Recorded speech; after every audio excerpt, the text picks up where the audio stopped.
IPO analysis की इस series में आज हम एक और जबरदस्त मेन बोर्ड आईपीओ कंपनी लेकर आए। एक ऐसी research company anthem biosciences limited. जानेंगे इस कंपनी के बारे में, सीआरडीएमओ क्या होता है वो समझेंगे, साथ ही साथ समझेंगे इस कंपनी की बिजनेस प्रोफाइल, इसके क्लाइंट्स, इसका रेवेन्यू कहां से आता है, साथ ही साथ इसके फाइनेंशियल और इसकी वैल्यूएशंस।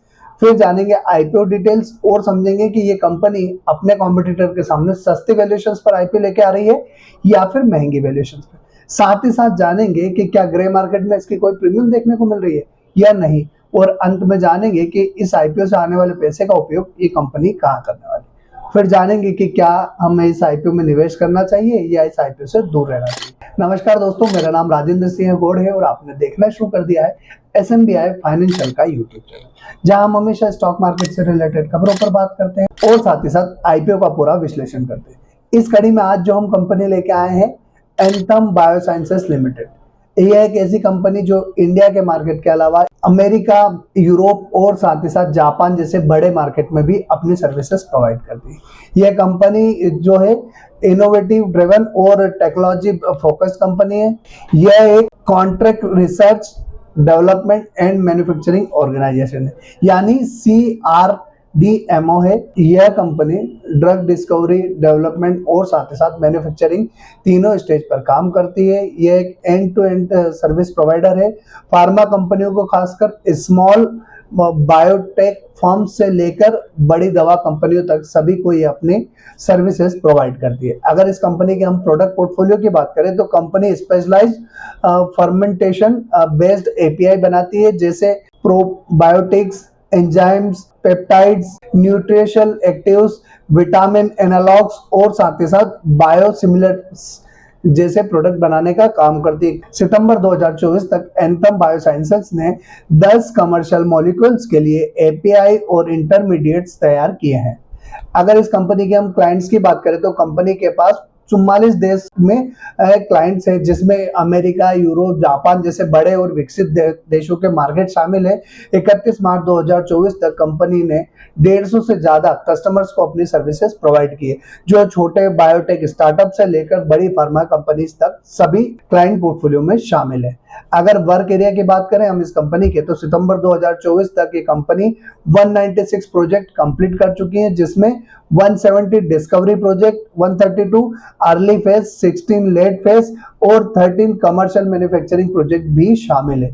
अब अगर एक बार हम इस कंपनी के साथ रिस्क देखें तो फार्मा और बायोटेक सेक्टर में रेगुलेटरी अनसर्टेनिटी हमेशा बनी रहती है। कंपनी का मुनाफा जो है सिलेक्टेड ग्राहकों से आता है और साथ ही साथ रिसर्च एंड डेवलपमेंट में हेवी और लंबे अप्रूवल साइकिल से कैश फ्लो पर असर पड़ता है।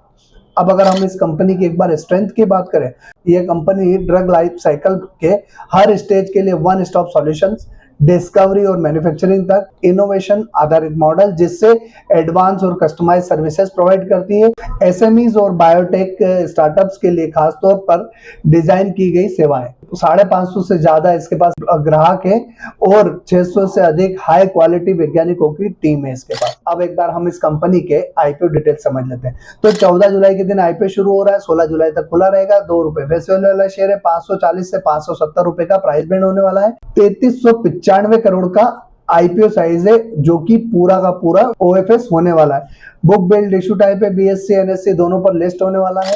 अब एक लॉट में इन्वेस्टमेंट की बात करें तो रिटेल के लिए आपको 26 शेयर के लिए अप्लाई करना होगा 14,820 रुपए के लिए। रिटेल का जो मैक्सिमम होगा 13 लॉट में अप्लाई कर सकते हैं 338 शेयर के लिए 1,92,660 रुपए के लिए। और स्मॉल एचएनआई का मिनिमम जो है 14 लॉट में अप्लाई कर सकते हैं 364 शेयर के लिए 2,07,480 रुपए के लिए। बिग एचएनआई का जो मिनिमम होगा 68 लॉट में अप्लाई कर सकते हैं 1768 शेयर के लिए 10,07,760 रुपए। अब एक बार हम इस कंपनी के फाइनेंशियल्स भी देख लेते हैं। तो फाइनेंशियल्स कंपनी के मार्च 23 से मार्च 25 तक की कंपनी ने शो किए हैं। तो 2014 करोड़ का मार्च 23 का असेट्स है, 2,398 करोड़ के मार्च 24 की और 2,807 करोड़ की मार्च 25 की इनके असेट्स हैं।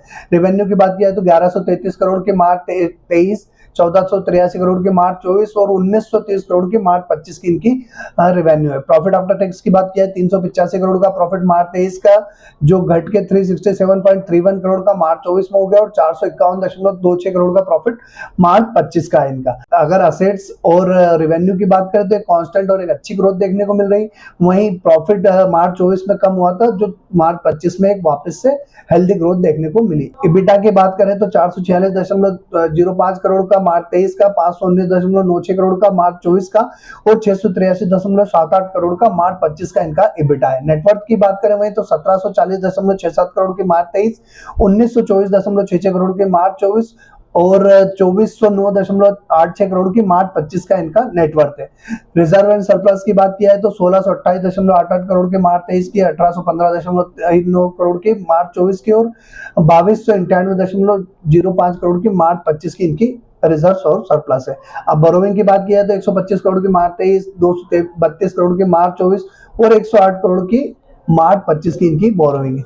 तो रिजर्व और सरप्लस देखें तो काफी पर्याप्त फंड कंपनी के पास अवेलेबल है, और उसके सामने बोरोइंग देखें तो हम इसे डेब्ट फ्री कंपनी बोल सकते हैं।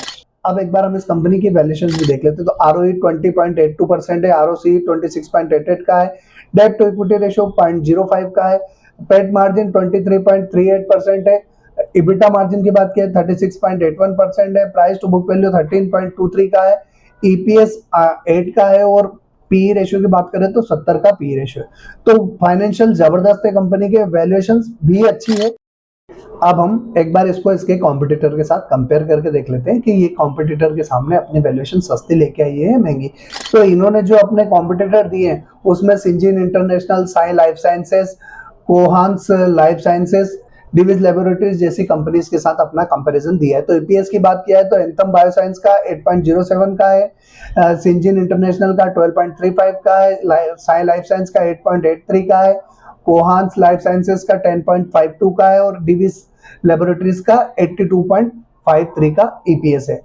अगर हम एनएवी की बात करें तो एंथम बायोसाइंस की 43.10 की, सिंजिन की 117.42 की, 102.12 की, साई लाइफ साइंस की, कोहान लाइफ साइंस की 72.31 की, और डिविज लेबोरेटरीज की 564.87 की इनकी एनएवी। पी रेशियो की बात की जाए तो 70.62 का पी रेशियो एंथम बायोसाइंस का है, सिंजिन इंटरनेशनल का 71.74 का है, साई लाइफ साइंस का 92.18 का है, 97.29 का कोहान लाइफ साइंसेस का है, और डिविज लेबोरेटरीज का 83.22 का जो इनका पी है।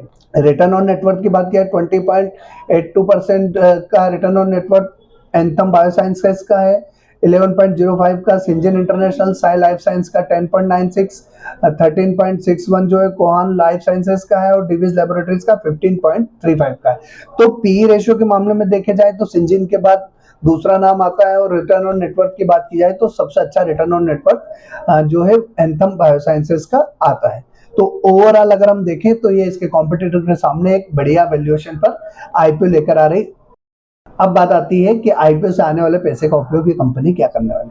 तो दोस्तों पूरा का पूरा पैसा जो है ओएफएस से आईपीओ आ रहा है, कोई भी फ्रेश इशू नहीं है। तो पूरा पैसा जो है इसके इन्वेस्टर या जो इसके शेयर होल्डर से वो अपना पोजीशन सेल करके जाते। कंपनी के पास रिजर्व सरप्लस की बात करें तो पर्याप्त पैसा है। अब बात आती है कि इस आईपीओ में निवेश करना है नहीं करना। तो दोस्तों अगर अभी तक चैनल सब्सक्राइब नहीं किया तो चैनल सब्सक्राइब करके बेल आइकन जरूर प्रेस कर दीजिएगा। साथ ही साथ हमने टेलीग्राम, इंस्टाग्राम, फेसबुक, ट्विटर सभी का लिंक डिस्क्रिप्शन में दे रखा है, जहां से आप हमें फॉलो करके लेटेस्ट अपडेट प्राप्त कर सकते हैं। और डीमेट अकाउंट का लिंक डिस्क्रिप्शन में दे रखा है, जहां से आप अपना डीमेट अकाउंट ओपन करके अपनी फाइनेंशियल जर्नी स्टार्ट कर सकते हैं। अब हम बात करते हैं ग्रे मार्केट में क्या इसकी कोई डिमांड देखने को मिल रही है या नहीं। तो 14 से 15% के आसपास की अभी वर्तमान में इसकी ग्रे मार्केट में प्रीमियम देखने को मिल रही है। इस आईपीओ में निवेश करना है नहीं करना है। कंपनी का प्रोडक्ट पोर्टफोलियो काफी अच्छा है, क्लाइंट बेस अच्छा है, इसकी रीच इंडिया के अलावा बड़े बड़े जो डेवलप्ड कंट्रीज हैं जैसे यूरोप है, अमेरिका है, जापान है, वहां पर भी है। और अगर रिस्क देखें तो फार्मास्यूटिकल कंपनी है तो इनमें रिस्क ऑलवेज रहती है, क्योंकि इनके पास अप्रूवल जो है यूएस एफडीए के अप्रूवल और तमाम सारी चीजें रहती हैं, जिसका असर इनके डायरेक्ट रेवेन्यू पर पड़ता है। अब इस आईपीओ में निवेश करना है कि नहीं, मैं इस आईपीओ में निवेश करने जा रहा हूँ। कंपनी अच्छी है, डेब्ट फ्री कंपनी है, रिटर्न ऑन नेटवर्क काफी अच्छा है, पी रेशियो की बात की जाए तो वो भी बढ़िया है। ओवरऑल अगर इस कंपनी को देखें तो इसमें निवेश किया जा सकता है। अब आपको क्या करना है, आपको खुद की रिसर्च करना है, इस वीडियो में से जो डेटा आपके काम का उसका उपयोग आप आपकी रिसर्च में कर सकते हैं। साथ ही साथ आपके फाइनेंशियल एडवाइजर से कंसल्ट करना है आपको कि आप इस आईपीओ में निवेश करें या ना करें, और अंत में आपको आपकी फाइनेंशियल कंडीशन देखना है। उसके बाद आप डिसाइड कीजिएगा कि आपको इस आईपीओ में निवेश करना है नहीं करना। तो दोस्तों, अगर आपका जो भी डिसीजन हो कमेंट बॉक्स में कमेंट करके जरूर बताइएगा कि आप इस आईपीओ में निवेश करने जा रहे हैं या फिलहाल अभी इस आईपीओ से दूर रहने वाले हैं। ऐसे ही तमाम सारे लेटेस्ट और फाइनेंशियल अपडेट्स के लिए हमारे साथ जुड़े रहें। तो आज के लिए इतना ही, अगले वीडियो में फिर मिलेंगे, तब तक के लिए जय हिंद।